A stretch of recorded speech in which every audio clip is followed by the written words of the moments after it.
इतना बोलकर सपना अपनी सास आशा, नंद प्रीति और पति विनीत के साथ नाव में बैठ जाती है, जहां उनका नौकर नाव चलाते हुए उन्हें समुद्र में ले जाता है और कुछ ही देर में पूरा परिवार समुद्र के बीचों बीच अपने घर में पहुंच जाता है, जहां विनीत सपना का हाथ पकड़कर उसे नाव से उतारता है और उससे कहता है कैसा लगा तुम्हें अपना ससुराल? अरे बस यहीं खड़े होकर बहू से पूछता रहेगा या उसे अंदर भी आने देगा? अंदर चल बहू अपने छोटे से ससुराल में। माँ जी, ये छोटा सा ससुराल नहीं बल्कि मेरे सपनों का ससुराल है। यहाँ आकर मुझे बहुत खुशी हो रही है। आज से पहले बस मैंने सुना था कि समुद्र के बीचों बीच घर होता है और ऐसी जगह पर लोग घूमने जाते हैं, पर मेरा तो समुद्र के बीचों बीच ही तैरता ससुराल है। मुझे तो बहुत खुशी हो रही है। कहाँ मैं पहले गाँव में कच्चे मकान में रहती थी, गाय भैंस की देख रेख करती थी, पर यहाँ तो मुझे समुद्र के बीच रहना होगा। मुझे तो अभी से ही जलपरी वाली फीलिंग आ रही है।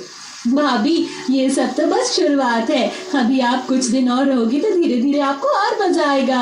अब आशा अपनी बहू को घर में ले जाती है और उसका गृह प्रवेश करवाती है। घर में आने के बाद सपना अपने बड़े से ससुराल को देख बहुत खुश होती है। अब अगले दिन सपना की पहली रसोई थी, जहां पर रसोई में खाना वो बनाने जाती है और रसोई के सामने खिड़की से बाहर का नजारा देख रही होती है। कितना मजा आ रहा है। ये सब किसी सपने से कम नहीं लग रहा। खाना बनाते हुए बाहर समुद्र का नजारा बेहद अद्भुत लग रहा है। भाभी, अगर खाना बन गया हो तो बाहर ही लेकर आ जाना। हम सब बाहर ही छतरी लगाकर खाना खाएंगे। हाँ प्रीति, बस बन गया। अभी सारा खाना बाहर लेकर आती हूँ। प्रीति की ये बात सुनकर तो सपना की खुशी दुगनी हो जाती है। वो जल्दी से सारा काम खत्म करके खाना लेकर बाहर जाती है, जहाँ पूरा परिवार घर के बाहर एक बड़ी सी छतरी लगाकर बैठ जाता है और खाने को ऐसे एंजॉय करते हैं मानो जैसे किसी बीच पर हो।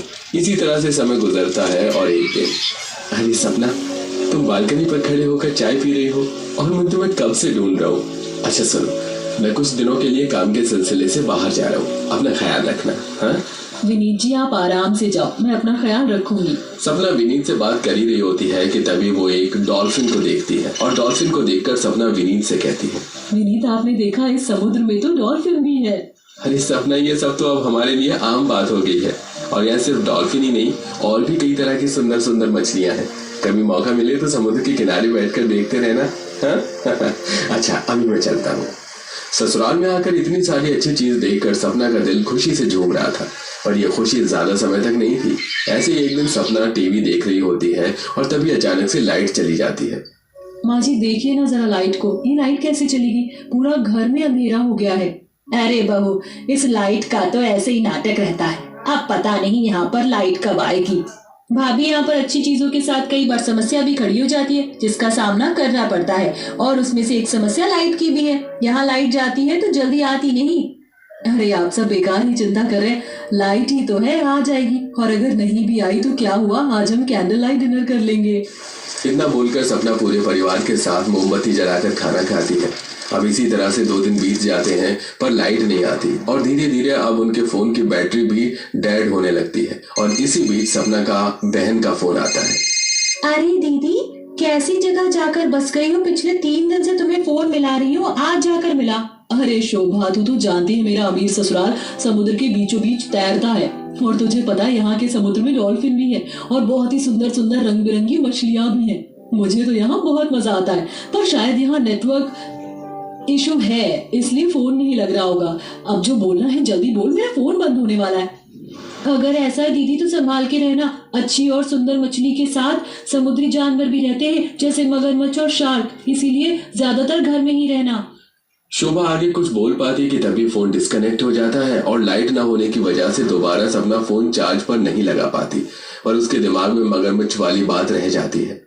इसी तरह से 2 दिन और बीत जाते हैं, ना तो फोन में चार्ज होता है और ना ही घर में लाइट आती है, जिस वजह से अब सपना को परेशानी होने लगती है और उसे अपनी बहन की बातें सताने लगती है। ऐसे ही एक रात, जो भी कहो, समुद्र के किनारे बैठकर बहुत अच्छा लगता है। सपना रात के समय समुद्र के किनारे बैठकर रात के मौसम का मजा ले रही होती है। तभी उसकी नजर एक मगरमच्छ पर पड़ती है, जो धीरे धीरे उसके पास आने लगता है। मगरमच्छ को देखकर सपना बहुत ज्यादा डर जाती है और वहां से भागने की कोशिश करती है, पर वो गिर जाती है और उसके पैरों में चोट लग जाती है, जिस वजह से वो भाग नहीं पाती और मगरमच्छ उसके और करीब आ जाता है और सपना जोर से चिल्लाती है, कोई है, बचाओ मुझे, इस मगरमच्छ से बताइए, मगरमच्छ मुझे खा जाएगा। भाभी क्या हुआ? यहाँ कोई मगरमच्छ नहीं है, हम घर में हैं। बाहर तो बारिश हो रही है। उठो भाभी, आप सपना देख रही हो क्या? हाँ हाँ, यहाँ कोई मगरमच्छ नहीं है, मैं सपना देख रही थी। पर कहीं ये बुरा सपना सच ना हो जाए। और बारिश कैसे हो सकती है बाहर? अभी तो बारिश का मौसम ही नहीं है।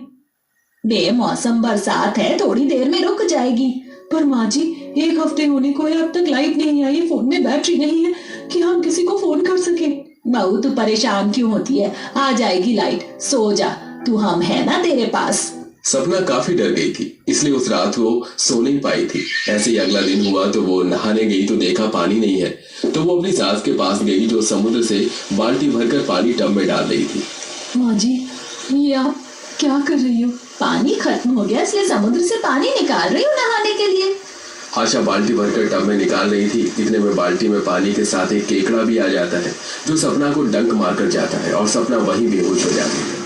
आशा बाल्टी भरकर टब में निकाल रही थी, इतने में बाल्टी में पानी के साथ एक केकड़ा भी आ जाता है जो सपना को डंक मारकर जाता है और सपना वहीं बेहोश हो जाती है। सास और नंद मिलकर उसका चूने से जहर निकालती है, तब कहीं जाकर वो होश में आती है।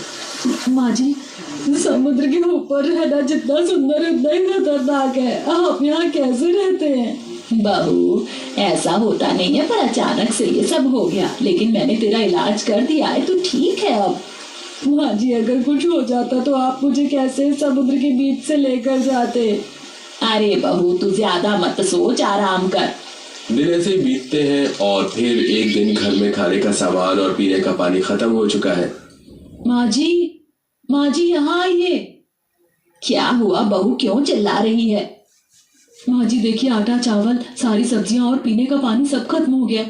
अब ना खाने के लिए खाना है और ना ही पीने के लिए पानी। अब क्या होगा? अगर हम अभी जमीन पर होते तो कुएं से फटाफट से मैं पानी भर कर ले आती और बाजार से सब्जी भी। अरे तू परेशान क्यों हो रही है? रामू आता ही होगा। वो नहीं आएंगे अब, उनकी तबीयत खराब थी तो जल्दी चले गए और नाव भी ले गए। अब हमें कल तक भूखा और प्यासा रहना पड़ेगा। बेचारी सपना, शांति और प्रीति अगली सुबह तक भूख प्यास से बेहाल हो गई थी। जब नौकर आता है तब कहीं जाकर उन्हें खाना और पानी मिलता है। इस तरह से जो सपना समुद्र पर तैरते ससुराल में रहने के लिए काफी खुश थी, उसी सपना को वहां रहते हुए अब परेशानियों का सामना करना पड़ रहा होता है। एक रात सपना अकेली कमरे में सो रही थी। समुद्र में हवा चल रही थी, लहरों की आवाज आ रही थी, साथ ही साथ समुद्री जानवरों की भी आवाज आ रही थी, जिससे सपना डर कर उठ जाती है। माँ जी, कहाँ हो आप? हाँ बहू, क्या हुआ? माँ जी, मुझे नहीं रहना यहाँ, चलो यहाँ से, मेरा मन भर गया, मुझे डर लग रहा है। अंधेरे में रहकर फोन भी चार्ज नहीं है, जो किसी को बुला ले हम मदद के लिए। ये लो भाभी, आपका डर भगाने के लिए अब तो लाइट भी आ गई, जल्दी से फोन चार्ज में लगा लो। लाइट आने के बाद आशा और प्रीति अपने कमरे में चले जाते हैं और अपना अपना फोन चार्ज में लगाते हैं। कुछ देर बाद विनीत भी सारा काम खत्म करके घर आ जाता है और एक बार फिर से सपना के फोन पर उसकी बहन का फोन आता है।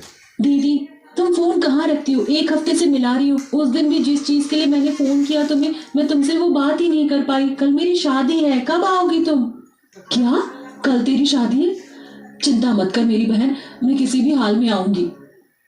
विनीत जी, अब मुझे और समुद्र के बीचों बीच इस तैरते हुए घर में नहीं रहना, जहाँ कभी भी बारिश हो जाती है, पानी का स्तर बढ़ जाता है और मुझे डर है कि कहीं समुद्र से कभी मगरमच्छ या शार्क ना निकल आए। बिजली भी नहीं रहती, यहाँ नेटवर्क इशू भी है, यहाँ पर ट्रांसपोर्ट का कोई साधन नहीं है। मैं इतनी सारी परेशानी और नहीं झेल सकती। इससे तो अच्छा मेरा गाँव है। और कल मेरी बहन की शादी, हम कैसे पहुंचेंगे? नौकर भी नहीं है, अब हमें समुद्र के उस पार कौन लेकर जाएगा?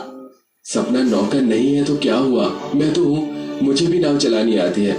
मैं माँ से बात करता हूँ, बारिश रुकते ही हम सब सुबह यहाँ से निकल जाएंगे शादी के लिए।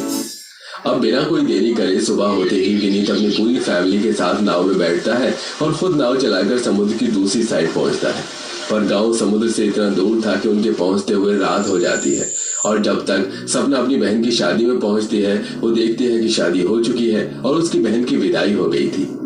देख रहे हो, मेरी बहन की विदाई हो गई, इसलिए मैं कह रही थी कि मुझे अब और समुद्र के बीचों बीच अपने तैरते ससुराल में नहीं रहना। अब मैं यहाँ से कहीं नहीं जाने वाली। आप लोग जमीन पर एक घर लो, हम सारी जिंदगी वहां नहीं बिता सकते। माँ, अब तो मुझे भी लगता है कि भाभी सही कह रही हैं। अगर ऐसा ही हाल रहा तो हम अपनों से दूर हो जाएंगे। तुम सही कह रही हो बेटा, पर हम अपने समुद्र के बीचों बीच उस घर को भी तो नहीं छोड़ सकते। इसलिए कभी कभी जब हमारा घूमने का मन होगा तो हम लोग अपने समुद्र पर तैरते हुए घर में चले जाएंगे। आशा अपनी बहू की बात मान जाती है और अपनी सास की बात सुनकर सपना की सारी नाराजगी खत्म हो जाती है, जिसके बाद वो लोग जमीन पर एक घर लेते हैं और वहीं रहते हैं और कभी कभी समुद्र के बीचों बीच अपने तैरते हुए घर में सिर्फ घूमने के लिए जाते हैं। कड़ाके